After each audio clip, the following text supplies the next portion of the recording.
My family said I was wasting my time. They said it at the dinner table.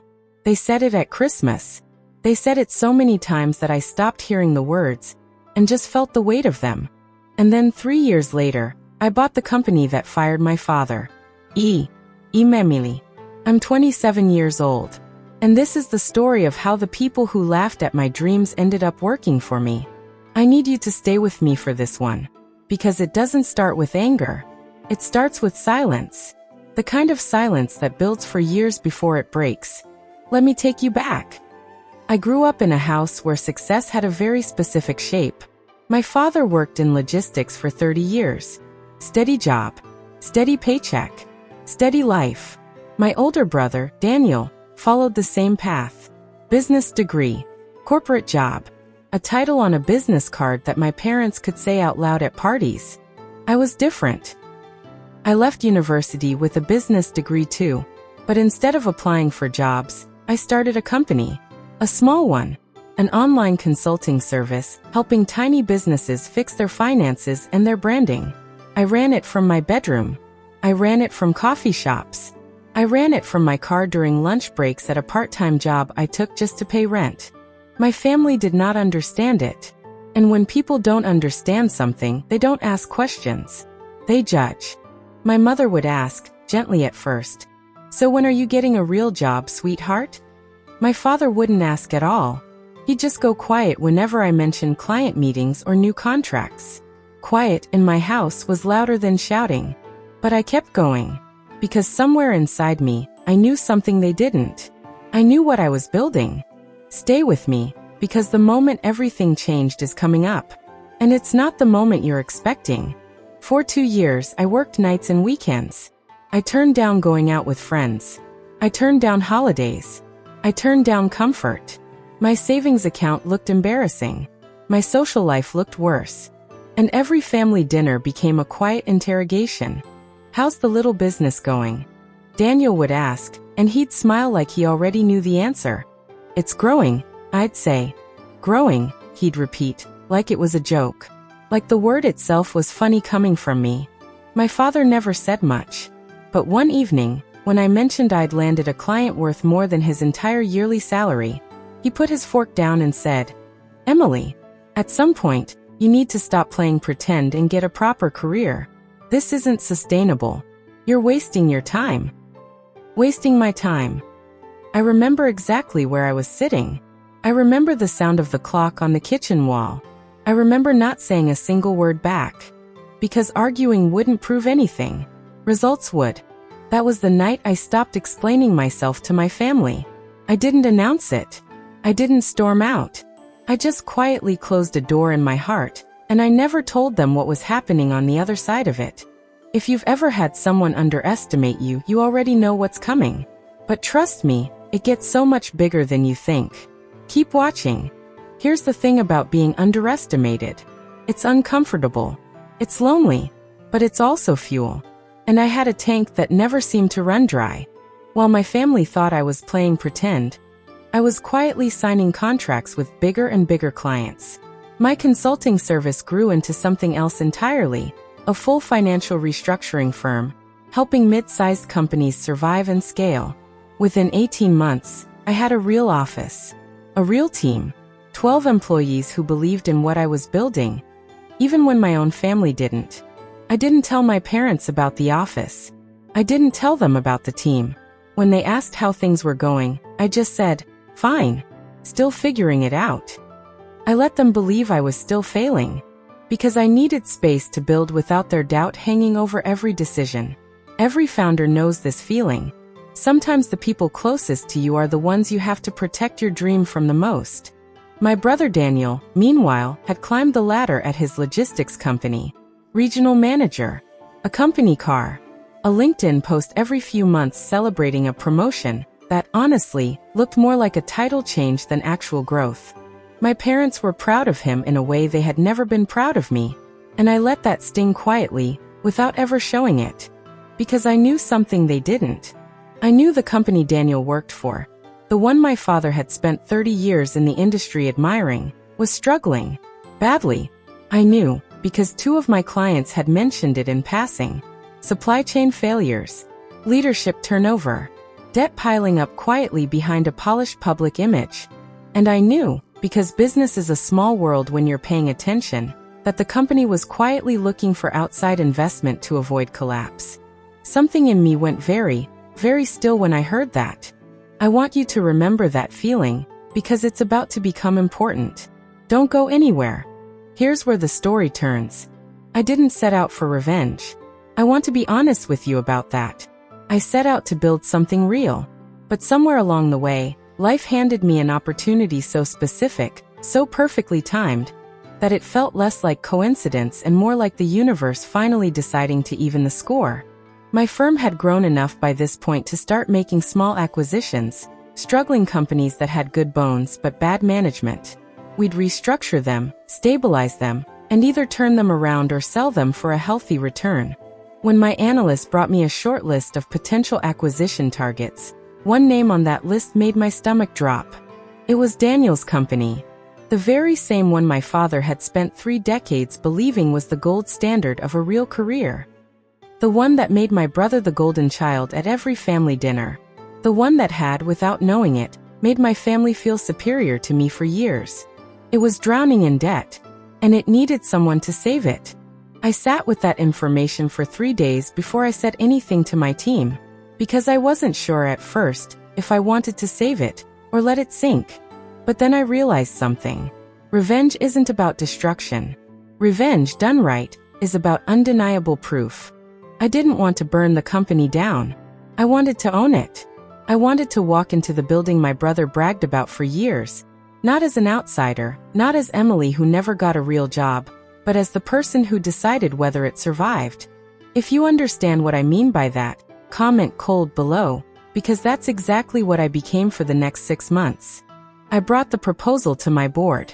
My firm would lead a restructuring investment into the company, taking a majority stake in exchange for the capital and leadership it needed to survive. It wasn't emotional. It wasn't personal on paper. It was simply good business, a struggling company with strong fundamentals and terrible management, exactly the kind of deal we specialized in. But underneath the spreadsheets and legal language, I knew exactly what this meant. For 6 months, I worked behind closed doors. Lawyers, accountants, due diligence. Every conversation confidential. Every meeting locked behind non-disclosure agreements. My family had no idea. Daniel had no idea. He was still posting on LinkedIn about steady growth, while the company he worked for was 1 bad quarter away from collapse. During this time, I still went to family dinners.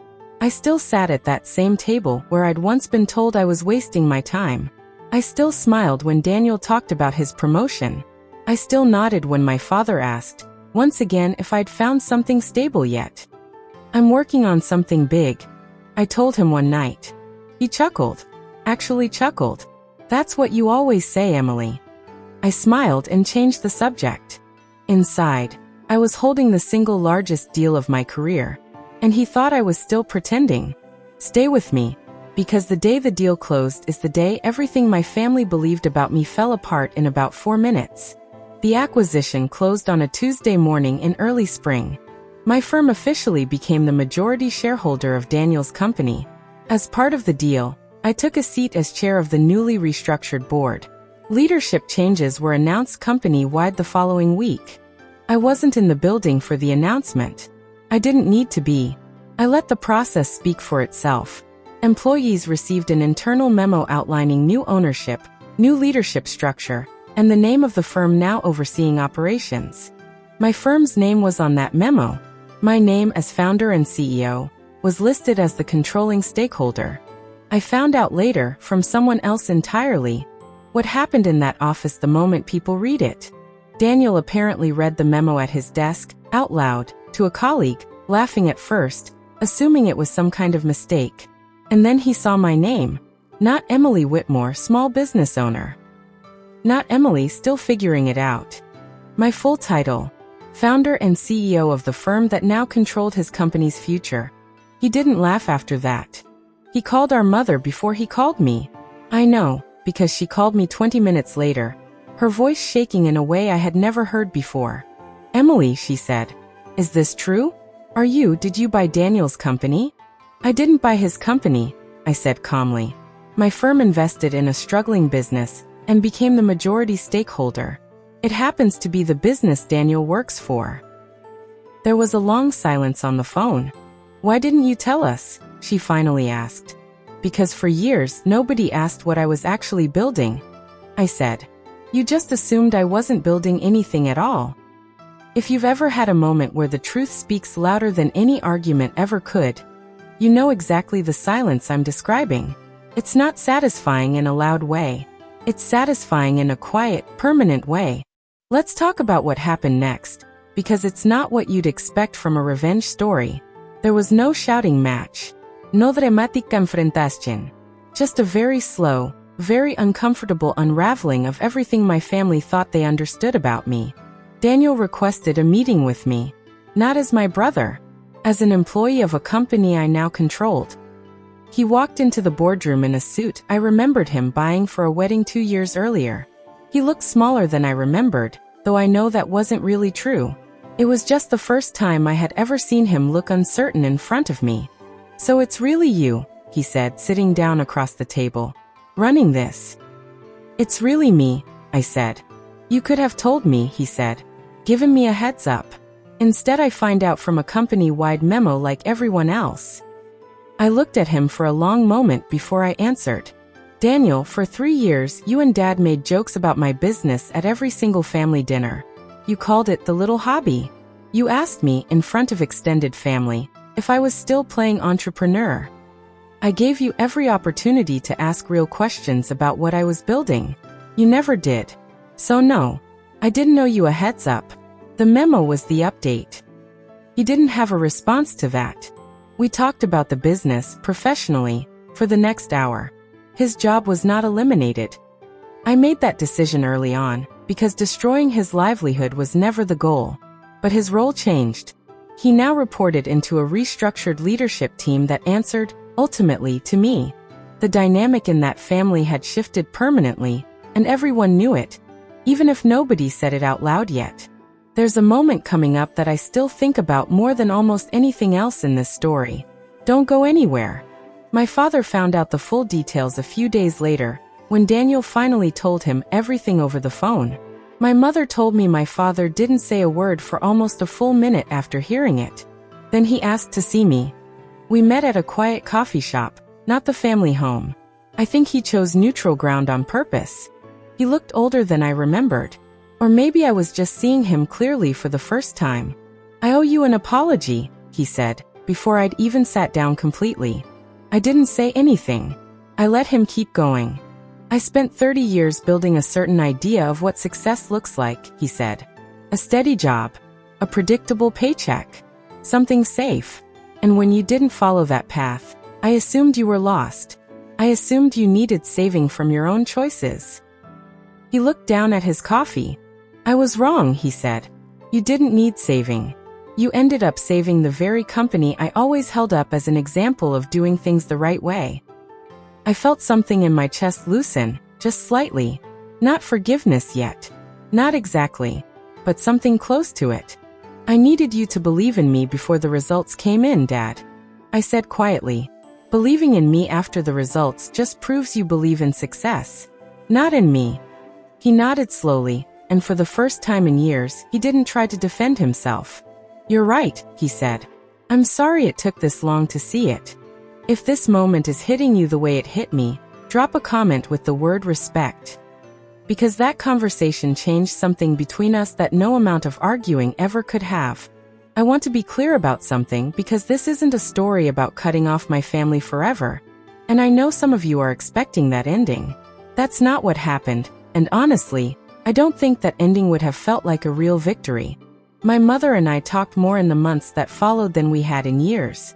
Not because she suddenly understood spreadsheets and acquisitions, but because she finally started asking real questions instead of making quiet assumptions. What does a normal day look like for you? What are you most proud of building? Questions I had waited years to hear. Daniel and I never went back to being close the way we were as kids. Too much had happened, and some distances don't fully close. But we built something workable, professional, respectful. He stayed with the company for another year before moving into a role at a different firm. One I later learned, where nobody knew about our family connection at all. I think he needed that. A clean start on his own terms, away from being known as the CEO's brother. I didn't gloat. I want you to understand that clearly. I never once brought up the years of comments at the dinner table, not directly, not as ammunition. I didn't need to. The results had already said everything that needed saying. That's the part nobody tells you about real revenge, the quiet kind, the kind that isn't about winning an argument. It doesn't feel like triumph. It feels like relief, like finally being able to breathe out after holding your breath for years. There's one more retention loop I need you for, because the ending of this story isn't the acquisition. It's what happened almost a year later, and it's the part that made me realize I'd actually healed from all of it. A year after the acquisition closed, my company hosted its annual leadership dinner. Nothing extravagant. A private room at a restaurant, my team, a few key partners, a handful of people from the companies we'd restructured. I sent my parents an invitation. Not because I needed them there to prove anything. I sent it because for the first time in years, I actually wanted them there. They came. My father wore a suit I hadn't seen before. My mother kept glancing around the room, watching people greet me, watching the respect in the room when I spoke. I caught her wiping her eyes once, quickly, like she didn't want me to notice. Near the end of the night, my father stood up unprompted and asked if he could say a few words. I hadn't planned for speeches. I remember feeling my stomach tighten, not knowing what he was going to say. Most of you don't know this, he said to the room, but a few years ago, I told my daughter she was wasting her time. The room went quiet. I want you all to know, he continued, that I have never been more grateful to be wrong about anything in my entire life. I didn't cry in that room, but I came very close. That night didn't erase the years of doubt. It didn't rewrite the comments at old dinner tables, but it closed something in me that had been open for a very long time. Not because I needed his approval to know my own worth. I already knew it. But because healing, real healing, isn't about never needing an apology. It's about being able to receive one without needing it anymore. So here's what I want you to take from this. If you've stayed with me this whole way, if someone in your life has ever told you that you're wasting your time, chasing a dream, building something slowly, taking a path nobody else understands, let their doubt become fuel instead of proof. You don't owe anyone a play-by-play of your progress. You don't owe them updates on a dream they never believed in. You only owe yourself the discipline to keep going quietly, until the results speak a language even your harshest critics can't argue with. Revenge, the kind that actually matters, was never about making my family feel small. It was about becoming so undeniably, unapologetically capable that their doubt simply couldn't survive contact with the truth. If this story meant something to you, hit subscribe because there are so many more stories like this one coming. Drop a comment below and tell me, has anyone ever told you that you were wasting your time? I want to hear your story. And remember this, the people who doubt you the loudest right now are often the ones writing the speech they'll give at your success later. Keep building. Keep going. Let your results do the talking. I'll see you in the next one.